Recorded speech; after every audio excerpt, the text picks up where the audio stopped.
April 19న తూర్పుగోదావరి జిల్లాలో జరిగింది.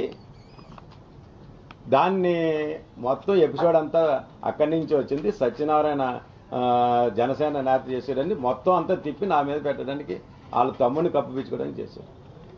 ఈ 3 సెక్టర్లో కూడా మీరు ఆన్ ద రికార్డ్ తీయండి. ఇదే దిల్ రాజు సోదరుడు శిరీష్ రెడ్డి ప్రకటించాడా లేదా? ఏమని ప్రకటించాడు?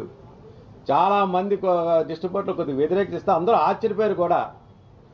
ఎవరు ఏమనుకున్నా సరే నా మాట ఏసియన్ సునీల్ అంటే సురేష్ బాబు మా మాట ఒకటే.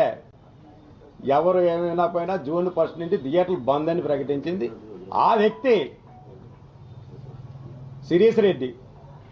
వాళ్ళ తమ్ముడిని కప్పిపుచ్చుకోవడానికి ఇది మొత్తం అంతా మా పార్టీ మీద నా మీద రుద్దడానికి ఇది అతను దుష్ట ప్రభావంగా చేశాడా లేదా? అది వాస్తవా కాదా? ఆన్ ద రికార్డులు తీయండి. 3 ఆటలను కూడా తొడగొట్టి మరీ చెప్పాడు శిరీష్ రెడ్డి.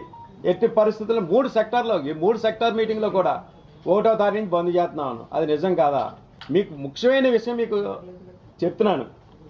అసలు ఏప్రిల్ 19 ఇక్కడ పుట్టింది అని ఏమీ తెలియలేనట్టు నంగనాచిలాగా మీరు ఆ మీడియాలో కూడా చూశారు కదా. ఏమీ తెలియని అమాయకుడు కమలాసన్ మించిపోయాడు ఆస్కార్ అవార్డు ఇవ్వచ్చు దిల్ రాజు గారికి.